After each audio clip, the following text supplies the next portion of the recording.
Hey TF, it's me, Panya, local cute isekai-loving zoo panda, and today we're gonna watch Randy buys the bookshelf of Gumtree. I love Randy, I personally think he's hilarious. I've probably watched like endless amounts of shorts of him, but I have not yet seen this video.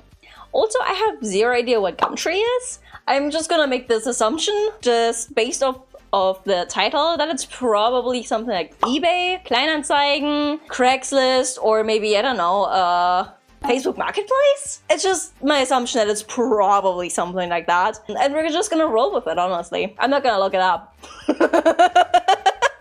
Nah, I'm too lazy to do that. So yeah, without further ado, let's head straight into the video. Alright, here we go. Okay, fuck. Okay, here we go. Okay. Walking to Sky, Chapter 1. I bought a bookshelf on Gumtree recently. It was an amazing experience. I'll quickly tell you about it and then I'll read the book. But I found it strange because it made me start to think about the way like our methods of communication have sort of changed over the years. You know, in the old days, if you wanted a bookshelf, you'd just go see Gareth the bookshelf guy because he was the dude in your tribe that made the bookshelves. He had a little bookshelf cave. He was reputable. Now any mad bastard can sell their shit on Gumtree. You know what I mean? As a species, we're sort of able to cope with knowing and gossiping about around like 100 or 150 people. That's like the limit of our tribe. Any more than that, it starts to get confusing, which is why we created abstract constructs like territories and deities to unite larger groups of people under an imaginary common factor. And it works a treat because we only really gather en masse on special occasions. But I think like social media and it's fucking all that up, you know? I don't think we're able to deal with the thousands of people we're connected to on a daily basis. And as a result, we neglect our immediate 150, you know? That's why I never get invited to parties anymore. It's not because I ramble on about veganism and fisting old ladies. It's because I'm not on Facebook and everybody just assumes you are. I am so behind on the births, deaths and marriages of my friends that I feel like the time traveller's wife every time I go to a party. I'm like, this is Tim, he's our son, he's 6 now. Fucking didn't even know you were pregnant. That's anyway, real, and you know though. smartphones aren't that great. You know that, right? They're not that great. You don't need the internet in your pocket. You work at Coles, okay? You're not working for the president. You don't need it. You don't need that much information. And also, what was the point of developing opposable thumbs for you to take a photo of your head, post it on the internet, and then just stand by for validation? No one gives a fuck about your head. I feel so cold. They'll only validate it in order to gain permission to post a photo of their own head on the internet and stand by for validation. The people who give a fuck about your head will at some point see it in real life. Fuck your head and the neck it rode in on. Your vanity is sucking up my bandwidth. Anyway, this is what's going through my head as I'm on Gumtree looking for a bookshelf because you know when you put something in the search in Booktree, what the fuck? When you put something in the search on Gumtree, I'm having a stroke up here. When you put something in the search, right, and like there's always a couple of things that come up in the list that are like the polar opposite of what you search for. I'm like, get out of my head, Gumtree algorithms, conspiracy. No, but seriously, you type it's like bookshelf and it's like bookshelf, gramophone, bookshelf, real? combine harvester. What the fuck? That happens to me all the time on like stuff like eBay Kleinanzeigen and shit like that. It's like, I think they just really know what you actually want. I think, honestly, maybe you are currently searching for a bookshelf, but what you really want is this huge anime figurine of Goku, or I don't know, like the Matrix. You know, there's a reason why it's showing up. There's a reason, guys. There's a very, very clear reason why it's showing up. And these websites, they know. They know what's good for you. Yeah. It's actually a pretty good price. Anyway, on this particular day, I found 2 bookshelves that worked for me in terms of cost and, more importantly, geographical convenience, because I'd be fucked if I'm driving to Broadmeadows to pick up a bookshelf, right? So Yeah. I type in bookshelf and I see the 2 things and I'm like, okay, one seller is Kathy, the other is Morgan. I send them both the same text message. Hello, I saw your bookshelf on Gumtree. Is it still available? Kathy texts back straight away saying, sorry, it went this morning. That's cool, Kathy. I'm sorry I gave you an annoying voice in the retelling of this story. Morgan's response came through a couple of minutes later and simply read, it was my wife's bookshelf. What? How Okay. do you respond to that? Aside from the fact that it doesn't answer my fucking question, his use of past tense in that sentence unnerved me slightly. I'm like, oh, I should probably just find another bookshelf. And then I noticed he lived in the suburb next to me, so I replied, is it still available? He responded with the letter Y. Just a Y. Why? Is What? he asking me why I want to know if it's still available? Or is it a Y for yes, and he's so in the throes of grief that he can't manage the E and the S?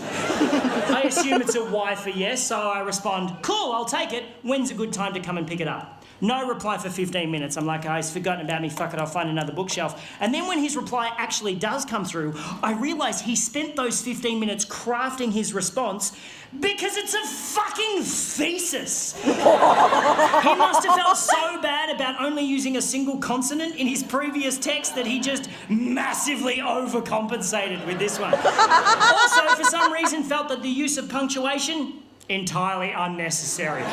So it's just one obscenely long sentence which reads, you must come and pick up now. I only have short time here at house and also it wide. So bring van or trailer and there stair. But I can help you carry downstairs. If you come park out front, walk up past ring bell and I will help you carry it to trailer or van. I only accept cash and if you do not come now, I will sell it someone else. What? What? That was crazy. Again, I'm thinking, I should just find another bookshelf at this point. But now I am fascinated by Morgan, and I simply must meet the man. So What? I drive over to his house. Oh, That is absolutely crazy. If somebody would send me that message, I would be like, heck no. Hell no, I will stay the fuck away from that person. What? Okay, actually, I was gonna say, because he's a comedian, it's a really good idea to go. I'm a VTuber. It would be a really good idea for me to go to these kinds of places too. Maybe that's why I don't have good stories yet, because I haven't bought bookshelves on like Craigslist yet. Oh well, book. What is it this one is like, Gumtree. Yeah. Maybe I should try. before I left, I sent him a message saying, cool, I'll be there in 10 minutes. He replied, okay, but spelled it O-K-A-Y, which just fascinated me more that he'll use 4 letters to spell a 2-letter word, but only 1 letter to spell a 3-letter word. Morgan is off the fucking chain!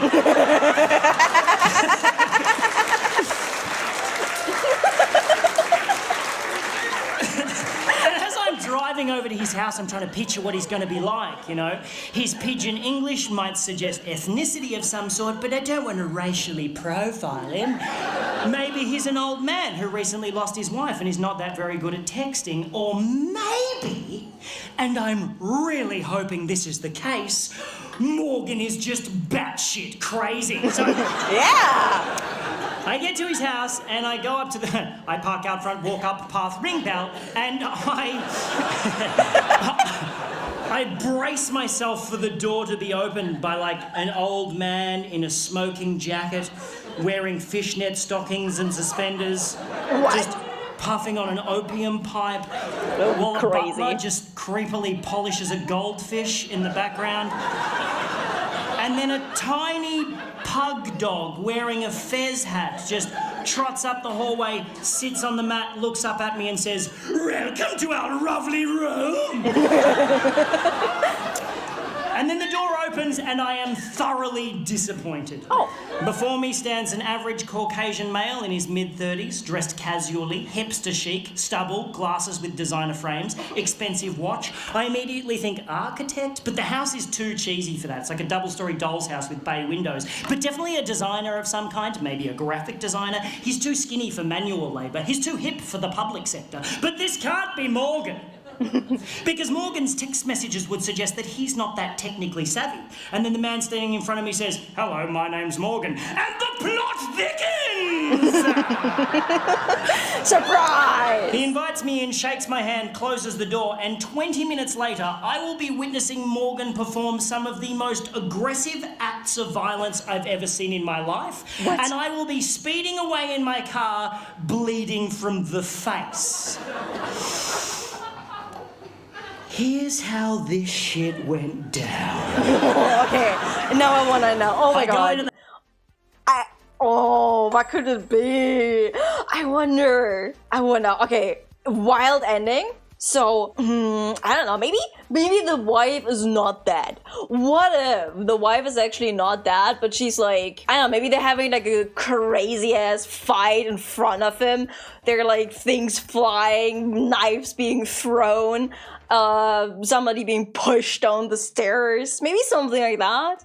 Or maybe, I don't know, maybe there is no bookshelf. And maybe all of this is just like is this crazy ass plan. Okay, probably not. I'm like getting off the rails here, but I need the story. I can't wait. We're gonna watch the story right now because what could be that crazy? I feel like honestly, in reality, a lot of the times there's just so much crazy shit happening that we could never ever come up with by ourselves. So why am I even trying? You know what I'm saying? Like reality is wild. People are crazy out there.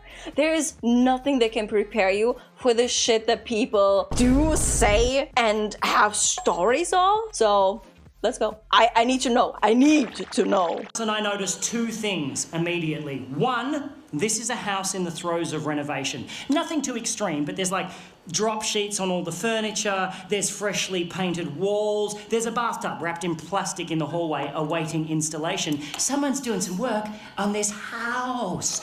The second thing I notice, on the way up the stairs to the second floor, on the first floor landing, is a wedding photograph. Ooh. Featuring a very cleanly shaven Morgan with a very beautiful bride. Very much in love. Aww. The photograph is very much on the floor and the glass in the frame is very much smashed. What? She's not dead, she's left him, and the plot thickens a bit more for Morgan. And as Morgan unceremoniously kicks the photo frame to one side on the way up the stairs, I really wanted to pry into Morgan's life and ask heaps of inappropriate questions. You should do that. He was clearly a broken man. He had this terrible air of sadness around him, so I didn't want to intrude.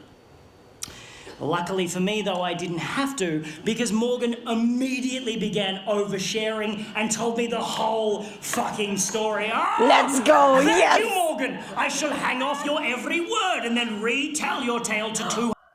I love people like that. I love people where you just meet them and they just tell you their life story and it's actually not boring. You know, there are people that tell you their life story and it's like boring as like honestly, why even? Okay, stop bothering me. But people that have like the craziest shit and they just need somebody to talk to and they choose you and then they have the craziest shit and you don't know them. And honestly, it's just like, where's the popcorn?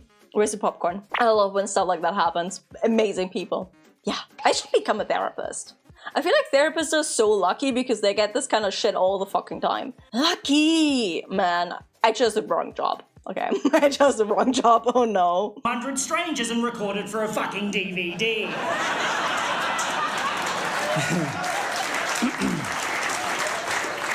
He is is a graphic designer, yes, and he's really good at it. He does like massive rebranding campaigns for large corporations. He gets flown all over the world doing this shit, right?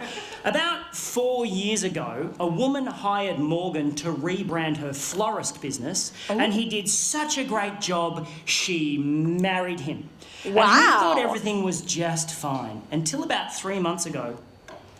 Morgan had to do a presentation in Sydney, right? But he was on his way home from overseas and he got stuck in Dubai due to a flight cancellation. So rather than cancel the meeting, Morgan suggested to these businessmen in Sydney that they do a Skype chat because he's so technologically savvy despite his fucking baffling text message style. So Morgan checks into a hotel, cracks. Damn, but like Skype is like, so I don't know, 2010? When was Skype a thing? That is ages ago. I remember like back in the day, everybody had Skype. And then it was dead and nobody used Skype. And then we had COVID with like Teams and Zoom and shit like that coming up. But Skype has been dead for like, what, 15 years now? What? How old is the story? Are you sure that Morgan is still 30? Maybe Morgan is actually like 70. And that's why he's still using Skype. Maybe he's a really old man in the body of a young person. I don't know. Potion of youth. I don't know. Who the frick is still using Skype? Does it even still work? Is it still online? Oh, I need to check if it's still online. I wonder, because I have not used Skype in like 15 years, maybe 13. I don't know. But that stuff is dead. Okay, so this is crazy to me, but okay. Let's open his laptop and starts Skyping with this room full of businessmen in Sydney who are all watching Morgan on a massive screen on their boardroom wall, right?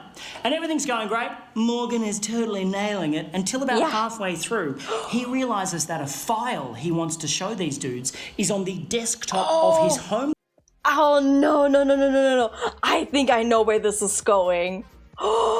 I think I can guess it. Oh no. Is there some naughty stuff being shown? Because this is like the man's biggest fear, right? And with man, I mean like in general, man and woman. Because when I send files, when I send photos, when I have meetings, whatever, I have to triple check that I did not send my nudes. I've never taken nudes. Not a single time in my life have I took like a nude picture of myself, but I still have to check. Because what if, miraculously, I send this picture in a meeting email and there miraculously appears one of my titties? You know, that is an actual fear of mine. I don't even have any, I don't even have titties to begin with. Neither nudes nor titties, but it's still a fear. It's still a very, very legitimate fear, okay? I feel like everybody has this fear. Everybody has this fear, right? Right? You people also have that fear, right?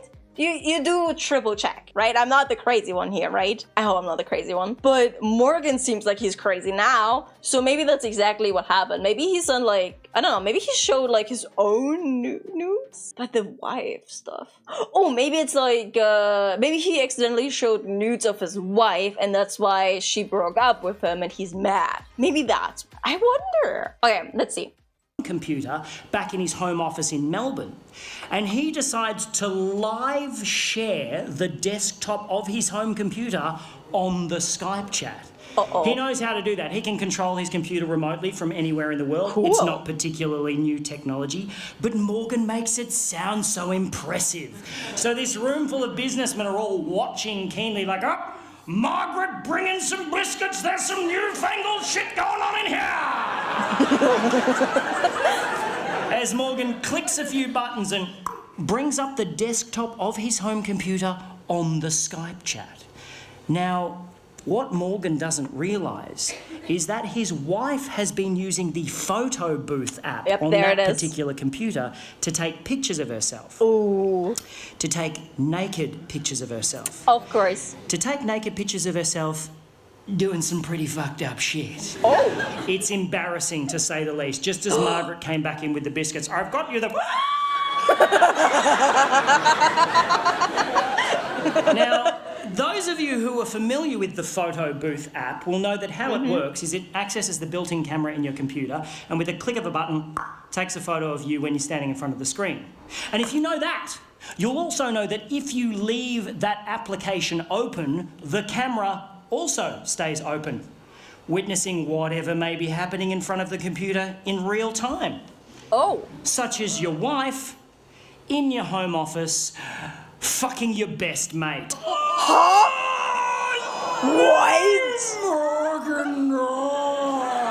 What the fuck? Morgan then goes on to tell me she's keeping the house, his former best mate... Whoa, stop right there. What? He's live streaming it, and there are the photos, and the photos are one thing, and then there is the camera live streaming, live his wife doing the naughty with his best friend in his home while he's on a business trip, and he is live streaming that to business meeting people. Holy mother, no f***ing way. What? That is some crazy shit. Me. Is moving in, and while they're out for the day happily shopping for fittings, Morgan must suffer the indignity of moving his shit out and selling the stuff they don't want on Gumtree to this guy. Oh! Aye. Oh! It's at this point of the story that Morgan starts crying. He breaks down, and I no. do not blame the man. It's fucking horrible. Yeah. And I just want to give him a big hug and say, everything's going to be all right, Morgan. But I am holding the full weight of a bookshelf halfway down a set of stairs, and Morgan is the only thing stopping that bookshelf from caving my face in. I was like, Morgan! Morgan! And Morgan managed to pull himself together for about 8 seconds, and then just went bah, and let the bookshelf go. I fell backwards. It literally rolled over me and took out the light hanging above the staircase. I'm now lying on my back, getting showered in broken glass, as the bookshelf turned end over end. It just went thonk right through a freshly painted wall at the bottom of the stairs. I'm like, oh my god. I got a tiny cut on my forehead, which is just piercing blood for some reason. Apart from that, I'm fine. Morgan, however, he's not fine. Morgan is the opposite of fine. Something happened when the bookshelf lodged itself in the wall, and his sadness just went away in a second, and he started pissing himself laughing. Hysterical. And he had the creepiest laugh I've ever heard in my life. I'm standing going, this is weird, and he's going, like some sort of demonically possessed baritone kookaburra. He's like,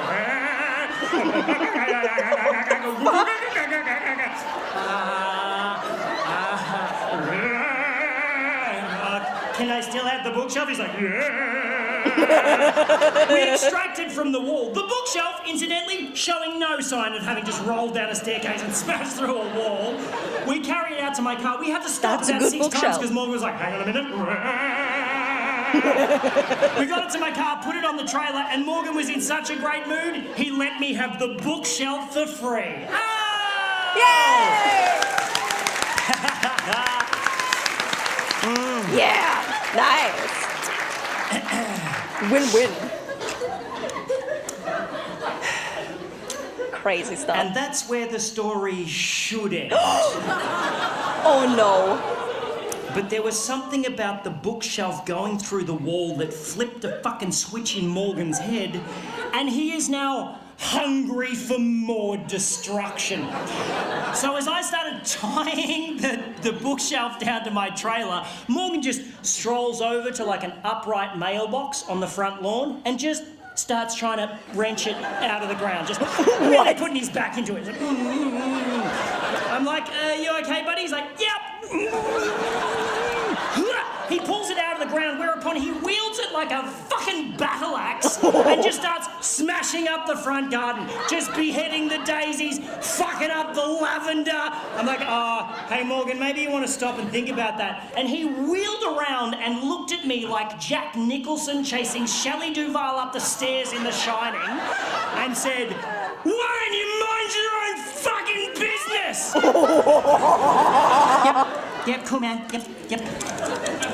Now, I like tying knots, I'm quite good at tying knots. If I tie something down, I take my time because I want it to stay there.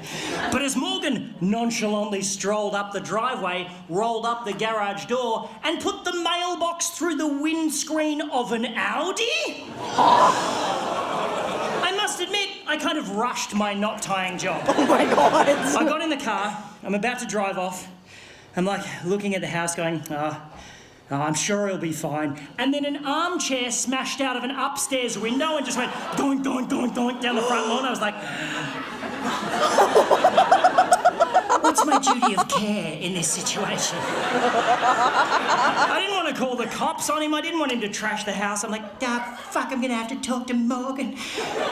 So I got out, I walked up the driveway, shitting myself. You know when someone does something really violent and you're just like, fuck, we're not supposed to do shit like that. Just yucky feeling in my tum-tum. And I'm standing there in the garage, and there's like an adjoining door in the garage that leads into the house. I can see in through the door into the house, up the staircase. It's like a wooden staircase, and I'm standing in the garage just going, Morgan! Morgan! Like I was calling a cat for its dinner. Like, Morgan! Morgan, Morgan, Morgan, Morgan, Morgan! And then I notice a small trickle of water start to come from the top step. Huh? And then a little bit more water, and then quite a lot of water. Just pissing down the stairs like a shitty water feature. I'm like, what? That can't be right. Shit. And then Morgan appeared on the top step holding a hammer like this. Bah!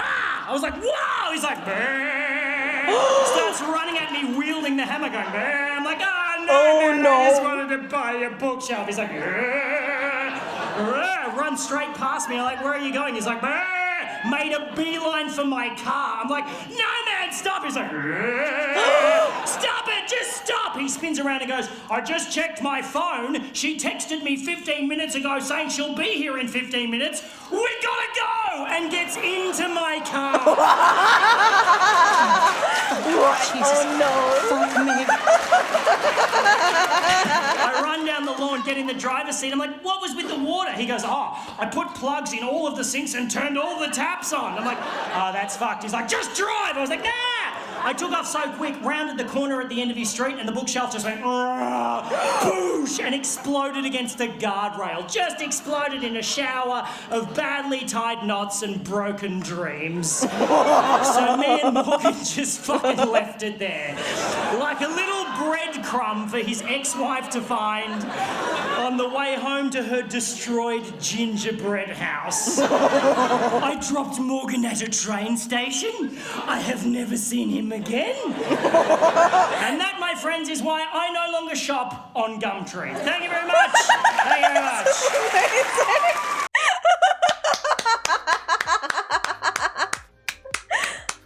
That's hilarious. The man's on the run now. Jesus Christ. Just bloody destroyed the home. I hope the home wasn't like the wife's name, because otherwise maybe wasn't the smartest idea if it's in his name. But also, it sounds like a lot of fun. Like if somebody just does this kind of bullshit to you, getting batshit crazy at some point, just breaking down, being sad 1 minute, and then crazy and happy the next, and then destroying everything. Oh, that must feel great. That must feel so good. Man, I wish I would have the balls to do that. Morgan got balls made out of steel. Or made out of crazy. But especially with the hammer just running down, we gotta run. That's amazing. Damn, I like the Morgan guy. He's cool. This is a batshit crazy story. Man, I'm so glad Randy tried to get this bookshelf. And I'm so sorry for him to actually not get the bookshelf after all. Guess I really have to start, searching for stuff on Gumtree. Maybe that's where the crazy fun people are at. I should try. I should probably try, huh? I wonder what else is there, because we still have a whole minute left. Tell me, Randy, tell me, what else? Fuck. You know my favourite bit of that story? Ooh, tell me. I just made it up. Huh? Yeah, it's not true. What? There Wait, is no what? Morgan. It's very unsatisfying, isn't it? Yeah. But I saw him in my head. I saw Morgan in my head. I mean, that makes it a little satisfying, right?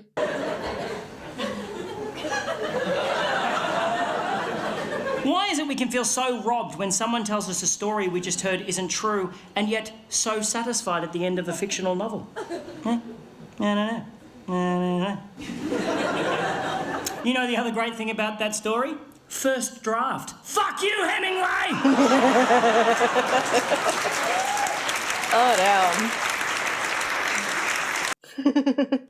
But I think that's actually a good point. I feel like the reason why I feel kind of robbed of the story, now that he said that he just made it all up, is because at the end he says it's a real story. He makes it seem like it's true.